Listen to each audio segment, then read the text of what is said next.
you talk about LR and about Baus, because my favorite moment is also from Baus. Let's check it out. You didn't listen to me, like you were cosplaying so much that you were listening to me. You were actually not listening the whole time. 5 hours lectures we had, I didn't listen. I had YouTube shorts running on the side. I'm sorry.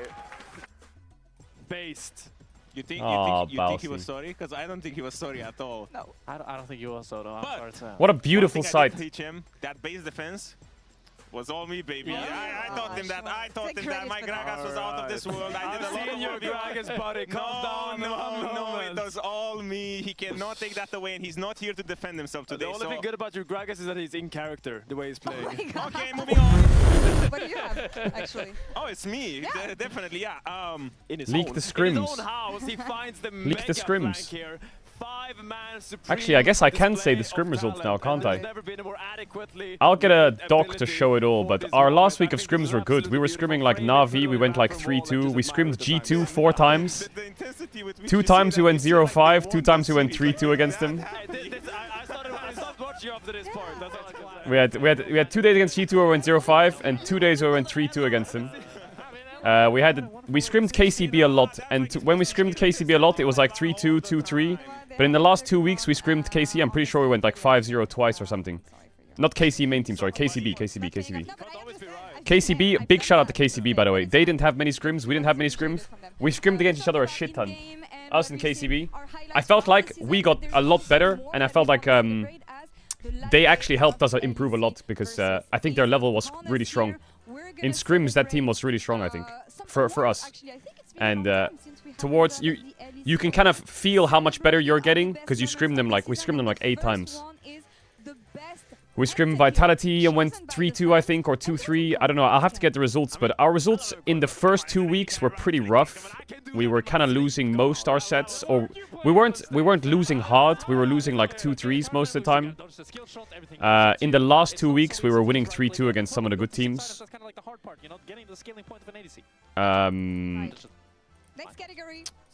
There was a team who we scrimmed called Misa. This team in scrims is fucking nice to play against. That team also, we didn't scrim them that much, but we learned a lot from Misa, because their roster is just really good. They have Hype and Way bot lane, which is crazy. 113 in scrims, who's a psycho. Slow Q, who's also really nice.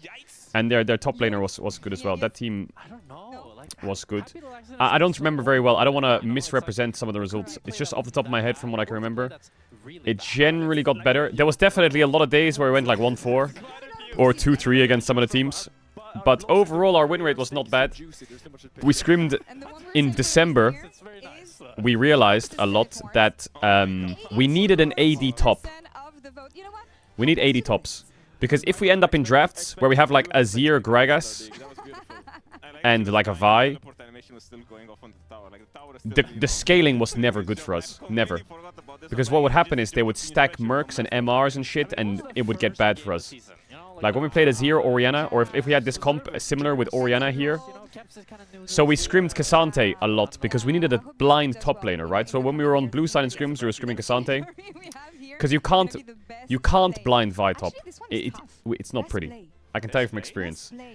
You can't blind Vi top. Sion is permabend. You can't blind Volley top unless it's got good bends, and it's also AP. You can't blind Kled top without good bends either. So we had to find an AD blind top. We had to find it. We tried so many things. Cassante was one where we were like, we'll do it. We did 16 games on Cassante, and we had a 5% win rate on it in 16 games in December. Our scrim results were good though. The statistics were awful for Cassante though. Like, we would win on red side with like counterpick top, and then every time we go blue side and blind, we would just, no matter what, even if we were like good draft, we just lost. Lost, no matter what. So we ended up on this 5% win rate champ. And then going into week 3, we had the issue again where we can't blind top into Gnar. It's impossible. We have to permaban Gnar, and we have to blind top. So we went back to Cassante, and then we went Cassante in that week of scrims, and I think in that week of scrims we went like 6-1 on Cassante, and we were like, what? We're actually good at it. Can be a Carzy humanoid. Like, Baus's Cassante was not bad, you know? Like, he was getting counterpicked by, like, Vayne tops and shit. And he was actually winning. And, like, solo killing them. So we were super confident. We were, oh my god, his Cassante is crazy. But I think Baus got a lot better. He did. He got so much better. Let's take a listen. Today we make history. Bro, we can't be showing all this, bro. It's too early. It's too early, eh? I'm pretty good with being here together with all of you. It's too early, too early. At this point of my life. Hey. This is a good place to be, you know.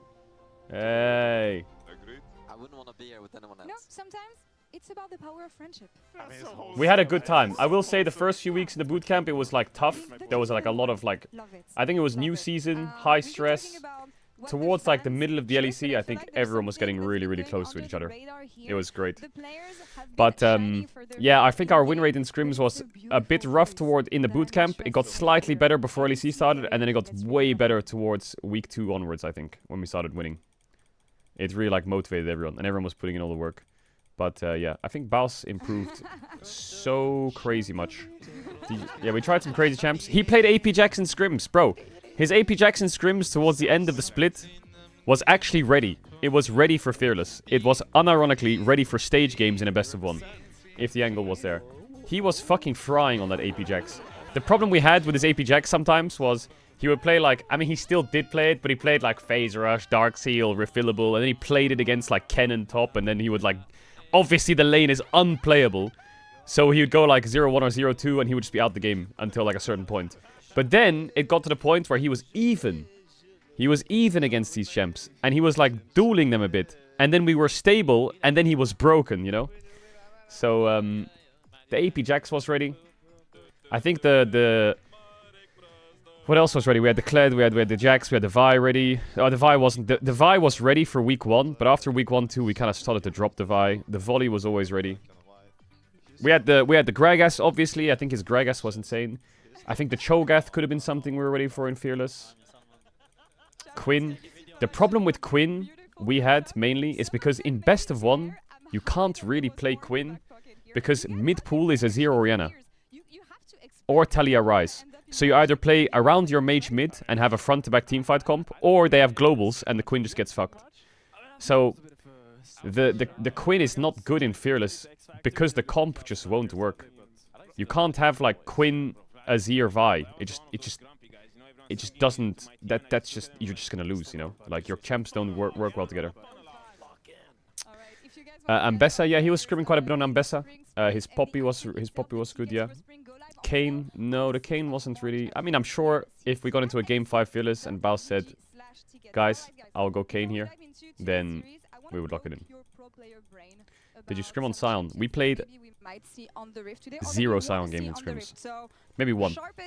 No, we played like probably like 5. Guys, he has like 20,000 games on that champ. He is the one person in the world who knows Sion better than anyone on this planet right now that's breathing oxygen. He knows it better probably. He knows it. So it doesn't matter if we scrim it or not. You just lock it in. DPS, and it's a great hyper carry, and we go to the next side. A beautiful Hansama. I mean, looks great.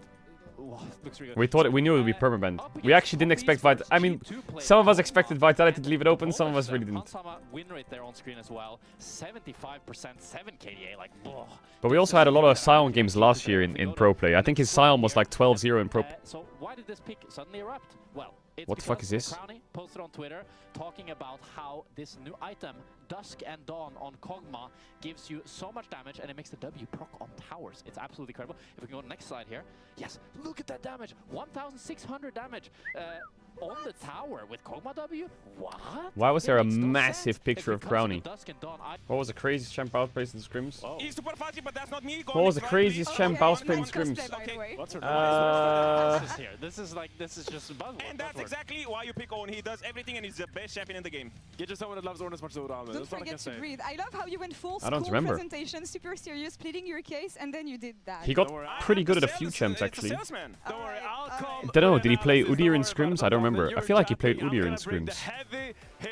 He had Udyr ready. Are you tired of losing games? Are you? Who was the best scrim team we played against?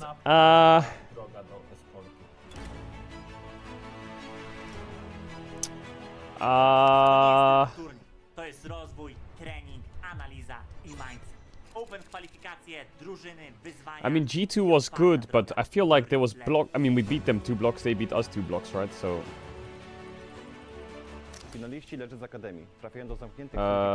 Vitality was alright, yeah. I think Na'Vi was pretty good in scrims. I don't remember very well. Maybe one of the boys remembers very well. I think Na'Vi was pretty good. Who did we scrim? We scrimmed Na'Vi. We scrimmed Vit a lot. We scrimmed G2 a lot. We scrimmed Fnatic. We scrimmed KCB. We scrimmed SK. SK was really annoying in scrims, actually. They just were. We scrimmed... I don't remember the LEC teams. We didn't scrim KC or Koi. Oh yeah, we scrimmed Shifters. We scrimmed Heretics. The only 3 teams we didn't scrim were Koi, GX, and KC. We didn't scrim those teams. We scrimmed Misa. These are the teams we scrimmed.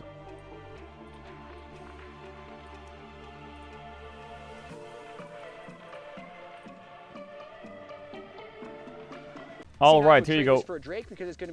I'll show them to you, and we can go through it. Decides to go for the fight.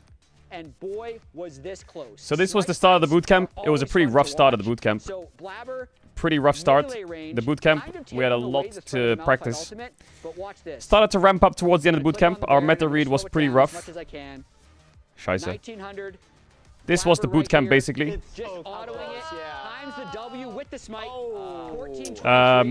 The bootcamp finished here on the 16th. So that was the bootcamp. Then we came back. This was online, this game. This was the day before we flew. We got back into the groove a bit after Christmas. We started off pretty bad, but it started to get better. And then Saint Why does it say 0-1? misses him with the swoop. That's bugged. Flabber gets the smite. Saint doesn't quite get the execute. That's bugged. Huh? We scrimmed them 5 games. I don't remember what the score was though. Shield broken before this fight. Ends up breaking 670 by the end of this fight. And then we had a really tough week. Really tough week. We got a bit fisted that week. Split pushing strengths. Then we got cancelled on. This is where every LEC team kind of cancelled us from scrimming. So we started off in the bootcamp. I think it got better towards the bootcamp. Sorry, I'm scrolling up. It got better towards the end of the bootcamp. G232 was nice. Heretics and Na'Vi series were good. Shifters, Vitality series were good. We came back from the bootcamp. 0-5 was rough. Shifters 1-4 was rough. And then we went Vitality G2, Heretics, Na'Vi. Things started to fall apart a little bit. Start of the season was pretty rough. Following week, we scrimmed KCB. We went 2 games on the win that weekend. Then we scrimmed. Then we scrimmed a little bit, got some wins. The next week we scrimmed. Then we started picking up a lot of pace. They continue it, but it was closer than I thought it was going to be, and it wasn't the way that I thought Lion was going to be. And then that also says 0-1. I don't know why that says 0-1. Lion have been playing so far through their solo lanes, but this time it was Berserker. I don't remember what the scrim block was. I think we probably won that block because that week was really good. I don't actually know. And then that's where the split ended. Was such a game of like millimeters between Misa is good, man. Misa and KCB were godsends for scrims. Misa was really good. But that was basically the scrims. We got cancelled on a few times. People had like power issues or they had like bad scheduling. This game was close. Yeah? Top lane got to contribute. Oh my god. But yeah, some blocks can G2 and 3-2, some blocks they 0-5 does, then we beat them 3-2, then they 0-5 does, you know. Some games against Vitality we got blasted, and then towards the end I think we started picking it up a bit. We scrimmed SK at the start of the bootcamp and they were really strong, we thought. Yeah, we didn't scrim KC, Koi, or GX, we didn't scrim those. And he earned it. He said he didn't want a pity vote, you know, he wanted to earn it. But that was our scrim results. Specifically getting onto Berserker on that bot side after Dokla had dove in Not bad. And died as they were. I'm not going to show you champion stats because I feel like I don't know what people are doing, so I don't want to show you what we were playing or anything. I can tell you some funny champs we were playing, but that was our total results. I think there's some bugs in it though. It says 0-1 versus Na'Vi, 0-1 versus KCB. I don't know what those days were. I don't actually remember. B in games on playing through sides. C9 really Not bad. neutralized that in both ways. And then Thanatos, as you mentioned, with how close this game was really able to Are you surprised? team fight. So yes, Are you impressed? Are you disappointed? I feel like it was pretty okay. I think. I think it was not bad. I think we were really ramping up towards the end. In my opinion, like the level increased a lot for us, I think. You're going to get neutralized. You could see the level of the scrim quality from our side was getting much better towards the end. Interesting here, line selecting I think we had to figure out the new patch a lot, and it took us a little longer than we would have wanted for the new patch. And we had to figure out how we draft. That was really the two things we had to focus on the most. Liquid Series, that strategy is no longer one of the cons of being in the lower bracket, but with how close that game was,